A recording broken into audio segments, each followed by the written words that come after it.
Good evening and welcome to Bronxtalk. The nation is abuzz over the charges of domestic violence against former Ravens running back Ray Rice and the NFL's reaction to it. It's taken the issue of domestic violence and public, corporate, and personal reactions to that and put it on the front page of every newspaper and newscast. So while tonight we can address the Ray Rice situation and the league's reaction to it, we're really going to take our cue to talk about the scourge of domestic violence here in the Bronx and get an update. We have two Bronx experts with us to talk about the latest numbers and trends, characterize levels of prevention and support, and overall put a local face on this all too commonplace a problem. If you'd like to talk about the issue of domestic violence, lend a personal anecdote, or ask a question about legal advice or getting support, then please call in 718-960-7241. Or you can email us confidentially at bronxtalk@bronxnet.org. And if there is a comment that you'd like us to, we will read it on the air during a future edition of our program. For the here and now, though, it's the Borough President's Director of Health and Human Services, Melissa Cebollero. Good evening. Thank you for joining us. Thank you, Gary. Nice to have you back. And from VIP Mujeres, a violence intervention program, we have, let me just make sure I get the correct title for you. It is, I'm sorry. There we go, the Economic Empowerment Services Coordinator, and I'm sorry for hesitating on that, Iselina Dela Cruz. Thank you for joining us. Thank you for having me. Melissa, let's start with you. We've talked about domestic violence on the program before. We've talked with you about it before. How are things I mean, of course, any incident is no good, but are we seeing trends that are more hopeful or less hopeful? Are we seeing a different type of domestic violence than we used to? Where are we at right now here in the Bronx? It's hard to say whether it's more hopeful or less. You know, we are seeing an uptake in calls to national hotlines and to reports to police precincts. So in one sense, that's a positive because we're finding that women and other abused people are willing to call and report domestic violence, whereas before it was a much quieter crime. But on the other end, it's not a positive. Yeah, as I said, any incident is not acceptable on any level. Do you think it's a result of the Ray Rice thing that I was talking about, or do you mean in general and over a period of time? Yeah, no, in general, calls have increased. Obviously, in the past few weeks, national hotlines have seen a tremendous increase in calls. But for our state hotlines, the trend has been consistent prior to the incidents. You know, as awareness develops, I guess, in a way, again, couching the word good, but that is a good thing because people are reporting it more. And what are the incidents like? What are they saying? What are the calls like? Is it just simply I'm being beaten? Is there something different from what happened? I think it runs the gamut. You have your basic call of an incident occurring in the household, usually in front of children, to your attempted murders and strangulations. They say that the most dangerous period of time for someone who's being abused is when they're trying to leave the abusive partner. So that typically will increase the types of domestic violence, and it will then become physical. I think people need to understand domestic violence in and of itself is not the physical abuse of anyone. It is a power and control dynamic that happens between an intimate partner couple. The physical portion of domestic violence usually rears its ugly head when the person who's being abused is trying to leave the abusive partner. I mean, you've really addressed maybe 2 or 3 issues, which we will get to over the course of the show. Ms. Dela Cruz, what are you and the folks at VIP Mujeres seeing and hearing of late? Anything different? Is she hit the nail on the head? Is it pretty much the same as it's always been? Just give me your own characterization. I think that throughout the years, we've seen that the statistics have been steady. But after the incident with the Ray Rice incident, we've seen an increase in phone calls on our 24/7 hotline. within last month alone, we received more than 400 calls. Which for you, I mean, we would have nothing to compare that to, but for you, that's many more than you would have seen? Yes, and we have seen an increase in phone calls after the incident came public. So while obviously this was not a good thing that happened, it was an awareness raiser, and I think for many people, the fact that many people throughout the country are saying, you know what, he needs to go. I mean, we can debate what the NFL should do. It is an awareness raiser that this is a problem, and that maybe all of us are saying, you know what, it's no longer acceptable. What kinds of things are you able to tell people, and what kinds of advice do they need when they call? I think, and like you said, this incident brought the topic of domestic violence to a conversation in the mainstream media at the national level. So, as you know, it has raised awareness, and I think we see that through the numbers increasing on the calls that we get on our hotline. What do we say to people when they call? Of course, it depends on what they're looking for. One of the things that we believe is that people have the autonomy, right, to make their own decisions. Well, So- you know, it's a very fundamental thing. Why can't they just say to somebody, and this is what Ms. Cebollero was just addressing, why can't they just say, you know what, you've hit me for the last time, I'm getting up, I'm walking out the door. And that's it, and I'm leaving, and I'm changing my life because you are not worth being with anymore. I think that's sort of simplifying the issue. Domestic violence is a very deep issue, deep-rooted issue in our societies. Yes, this incident brought light to this issue, but this is something that happens all the time in our communities. It's really, there's many reasons why a victim stays in an abusive relationship. So when they call on a hotline or they somehow get connected with your office and the many fine services that you provide, how do you sort through and get them to a point where you can actually address whether or not they need legal help, which most certainly they will do. They need to get out. You know, some of the things may be able to be mediated. Something has to be done with the children. How do you get somebody who is scared and alone to actually come out, especially when they may feel afraid to do so? So at VIP, our hotline is bilingual, 24 hours, 7 days a week, and it's live. That means that you can call any time of the day and you're going to get a person answering the phone call. So you have the opportunity, victims have the opportunity to talk to a real person and explain to our hotline counselors what is going on. And our hotline counselors are trained, they're experts in domestic violence, they will listen to the victims, and they, depending on the situation, we will talk to them about the services that we provide. We do safety planning on our hotlines. We talk to them about the different services that we provide.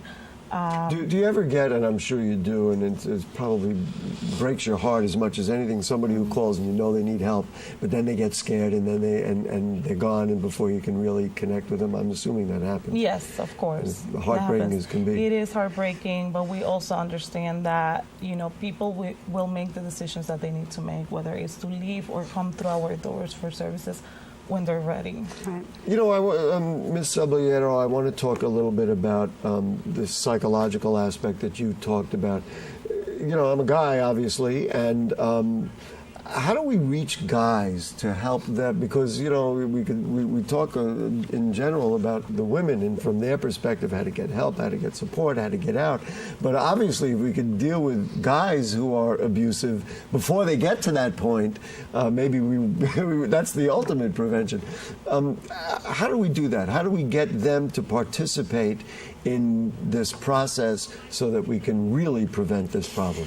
I just want to start, in all fairness, women are abusers just as much as men, but unfortunately the majority of victims happen to be female. So when you say the guys, we are speaking fair. appropriately. That's a great question, and it's something that our office has battled. We started doing work in domestic violence in 2002 from a grant from the Office on Violence Against Women, and that federal... This is previous to the time that Ruben Diaz was the borough president. Correct. That grant and those funds were very limited in that the funding was solely for work with victims of violence. And the second that you tried to work with a batterer's program or help a batterer, get assistance, it was a huge no-no Really? through that funding stream. And so I'm glad that you asked the question, because I think that the domestic violence movement somewhat grew out of the feminist movement. And I think in its inception, there was a need to only support victims, but we need to get over that and start working with batterers programs if we're ever going to get to a solution. I'm going to maybe provide a partial answer, and I think the borough president will be thrilled that I provide this answer, is that he has a fathers program and he has sponsored fathers programs and programs for the fellas. To me, those are the kinds of things that really help the beginnings of this process. It's about conflict resolution in any dynamic of a relationship, knowing how to resolve a conflict in a calm, safe way instead of letting it get violent. Without going in detail about what actually happened in that elevator in Atlantic City that has created all of this furor, and now I understand Mr. Rice is countersuing and it's a whole legal proceeding. Is it possible for someone, there seemed to be no history of violence between Ray Rice and his wife. He had apparently one very terrible incident.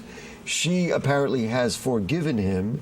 They appear to have a normalized relationship at this point. Of course, nobody knows what goes on behind closed doors. Is it possible to say, you know what, he had a bad moment, they had a bad moment, he behaved obviously totally incorrectly, but this marriage is salvageable, and maybe he ought to simply get his job back because they've corrected the problem and he apologized? I don't know that that's a question I can answer or any of us can answer. I'm talking not specifically about that, but about evaluating, and I'm going to ask you the same question, about evaluating what has gone on in somebody's household. I think, though, that, again, by the time you get to the violence being physical, there has already been a cycle of power and control that precedes that violence at least weeks or months in advance. In most cases. In most cases. In right. the majority We certainly don't know of what cases. might have happened in that case. Could have been just a fight and the two of them got angry and he obviously lost control. So you're saying that's a trend. What are your thoughts on that idea? Is that salvageable? If he does something obviously so horrible and so violent, do you automatically say, you know what, you got to get out of there, or is there a way to mediate it and actually bring them together so that both people could feel secure? So, we never tell anybody whether they should stay or leave. It's their own decisions. What we do is we provide. Well, it's good that I'm not on that hotline, because there's times when people would call and I'd say, you know what, you got to get out of here. But you also need to, evaluate. This is why I do what I do and you do what you do. Do safety planning, exactly. Of course. So we don't tell anybody whether they should stay or leave or what to do. We get people who call our hotline, who come to our programs, and we work with them to make sure that they're safe. We work on safety planning, we establish goals, and based on their goals, we provide them with the tools that they need and the services that they need in order for them to get to where they want to be, whether it is accessing shelter, whether it is leaving the abuser, moving to a new apartment, whether it is becoming financially independent so they can, lead lives free from abuse. Well, this really was going to be my next line of questioning, and that is the notion of economic independence. In many cases, the man is the basic wage earner, and if the woman has been in a family and maybe under the strong arm of somebody, she hasn't been free to even develop herself or work. Number one, I'm guessing that is correct, that this economic independence is a big issue. And number two, in many cases, you may be starting with somebody from scratch. I mean, not only are they put upon physically and emotionally, but now they really need to build themselves up so they can be independent. Explain to me how that process works, and what are you folks at VIP Mujeres able to do? Okay, so economic dependence is a major factor for why sometimes victims choose to stay and can't break out of the cycle. Exactly. So what we do at the Violence Intervention Program is we provide the tools that survivors need in order for them to thrive. We believe that by empowering survivors and providing them with the tools that they need, they can begin to build themselves up and get to the point where they are sustainable, financially self-sustainable, and therefore break free from the cycle of abuse. And the clients that we serve are all in different stages. We have a high population of survivors that are Latinas, many of them who are undocumented, which adds to the, a layer. You can only imagine and certainly sympathize and empathize with somebody in that circumstance who now is in a situation they can't go back into that house, and yet they're alone, they don't have any money, they may be, in many cases, there are children involved, and guess what? My papers aren't clear, so I can't even begin to get started. Is there enough funding for residences? I mean, do you, and I know the woman who works in the borough president's office is going to have something to say about that, but I'll start with you. Is there enough funding to put people in housing for a period of time? Do you keep them forever? Do you say, well, we can only provide housing for a month? I mean, how does all that work? So as, we know, and she can attest to that, obtaining affordable housing in New York City is a challenge. For anybody. It is a challenge for anybody, in particular for survivors of domestic violence, and even more so for survivors of domestic violence who are also undocumented. Yes, with all the other issues that we talked about. Exactly. So they have, many layers, many barriers that they face in order for them to access certain services. So in terms of whether we, provide them with housing, etc., we have an emergency shelter for survivors of domestic violence who are in immediate danger. We also have a transitional housing facility for survivors of domestic violence. But none of these services are permanent. Yes, there's no absolutes. Exactly. Well, now we're going to ask you the same question. It's a very political question, and that is getting enough funding and just keeping these programs going. So what are your thoughts about that? It's a challenge for us at the Borough President's Office. We don't get programmatic funding at all. We get capital dollars, and those are always getting smaller and smaller. And then the other difficulty is when you're housing a victim of domestic violence, if we were to put capital dollars towards a shelter, it wouldn't necessarily house Bronxites, because now your safety planning usually requires that you go to a different borough. That's very interesting. Wow. Yeah. I like to do a lot of dreaming on this show, and we like to put things out there that we hope will stick to the wall. If there was funding to come your way, what would you say this is the biggest need that I would want to address and say we really need to do this? I mean, you mentioned the lack of programmatic funding, or is it, funding for housing? What kinds of, set us up with a wish list. Situation, permanent housing. I think as a city, we've done a decent job at addressing the emergency services that victims of domestic You think violence that's true? use. I believe so. I think, we've been at it for close to 14 years. Mayor Bloomberg established the mayor's office to combat domestic violence. It has its own commissioner. We're now at a second administration that has maintained that office. I think where we need to move is beyond the crisis. And we have a domestic violence campaign out of the Borough President's Office called DIVA, and the theme for this year is exactly that. What happens now that you've been able to remove yourself from the abusive relationship? You hopefully have transitional housing. You're trying to put your life back together, but the time in transitional housing is up, and now what? You have children.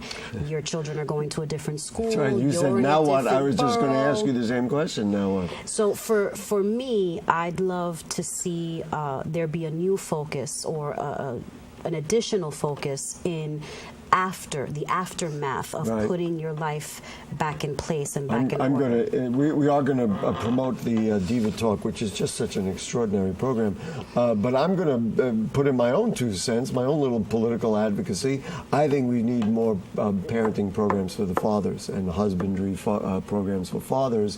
And as I said earlier, that's the ultimate way of prevention. And I'm speaking up for my Bronx brothers and saying, you know what, if we do that, that will be as effective. So when you lay out your budget, when they give you all that money, you say, this is the item line that Gary wants to see over there. So tell me about Diva Talk, and I know we have some information we're going to put up on the screen. And why has this been such a wonderful program? So Diva Talk is a live panel discussion. We try to theme it after a trend each year, while still always covering the basics of domestic violence, how to recognize it, what the early signs are of it, what resources are available to survivors or women who are still being victimized. And so this year it'll take place on October 1st at Pregones Theater. We are shifting it. It's been an evening event for many years. It'll now be in the afternoon. And what's good about it? What is it? What makes it work, and why would you continue it so many years? And why is this an effective element of the combat against domestic violence? I think what's good about it is it forces us to have a public discussion about domestic violence. It's an interactive show. Audience members are able to ask questions of the panel. We can also accept questions emailed. People can make comments. And I think it has created a safe space to speak about domestic violence, and that is the hardest part when you're dealing with this silent, often hidden crime. To be able to have a conversation that is safe, where people feel okay to speak and come out, and we at every taping we always have a counselor on site or more, because believe it or not, people have come forward at the show. And I believe it, and I'm going to interject. We're going to ask Ms. Dela Cruz a similar question, but this awareness building is very, very important. And the fact that you told us earlier in the program that after the Ray Rice incident, the phones are ringing. After Diva Talk, if people come up and come forward, that wouldn't surprise me either. So talk to me now. You've got another event, and I'm taking. We don't always promote a lot of events, but this this is a bride's walk. Is that what this is? It's a bride's march. Here. Bride's march. Okay. Yeah, this is the 14th anniversary. Again, the reason I'm spending the time is for maybe there are women or guys, whoever it is, who are put upon. There are places and ways to come out and get help and get resources. So go ahead, tell us what this is. Yeah, so the Brides March, this is the 14th anniversary, is a march that started to commemorate the death of Gladys Ricard, who was killed by an ex-partner on the day of her wedding. So we have been doing the march for 14 years. VIP is very involved in the organizing of the march. It is important to have these kinds of events. It is very powerful.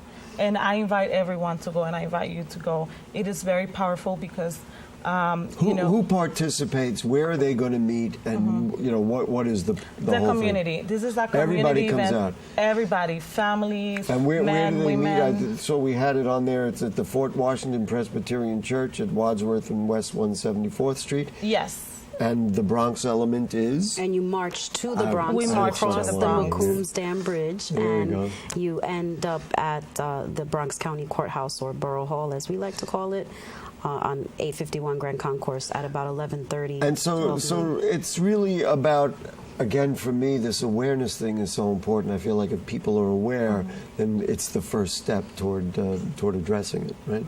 Of course, outreach and education is very important.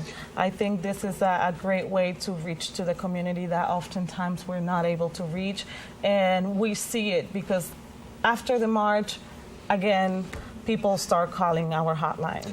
I'm so curious. We just have a little bit of time left, and I'm just dying to ask this question, which maybe other people are asking because it's all over the newspapers and it's how I introduced the program.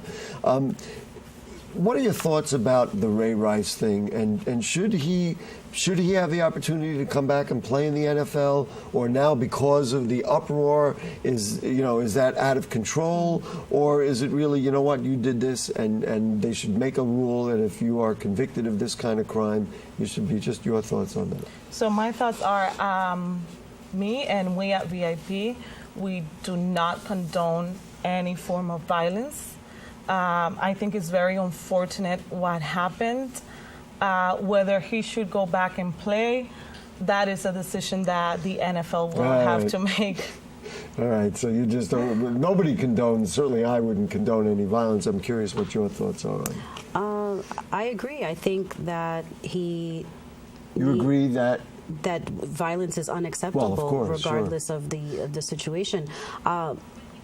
Look, I don't know that he should never play football again, but I think that the NFL needs to deal with the situation in a real way, in a way that will send a signal, not only to other NFL players, but to the country in general. You, Melissa Cebollero, have sent a very strong signal, and you too, is Sonia Dela Cruz, that domestic violence is not acceptable and that there are places for women to turn, and we really appreciate you being with us tonight and the great work that you're doing in the Bronx. Thank you. Folks, if you have further questions or comments on anything you heard on tonight's show or anything going on in the Bronx, then email them to us at bronxtalk@bronxnet.org, or put them on our Facebook page, and we'll read those on the air during a future edition of our program. And I do want to interject that if you have a confidential concern, we will handle it confidentially and pass it along to the right people. And so if this program and that email address is the way that you say, you know what, I need to reach out to somebody, we will accept that, and it'll be completely confidential. We'll make sure the right experts receive that and can provide you with assistance. So don't lay back. Use my email address and our program's email address, and we'll make sure that your concerns are addressed confidentially. Okay? Okay. But we do ask you, whoever you are, to please like our Facebook page, and that is the Bronxtalk Facebook page. And you can check our archives at bronxnet.org. You find Bronxtalk at the lower right navigation bar. And we'll be back next week, as we always are. Thanks to producer Dalia Gonzalez, director Shirley Arietta, and everybody else who worked on the show. We'll see you next week.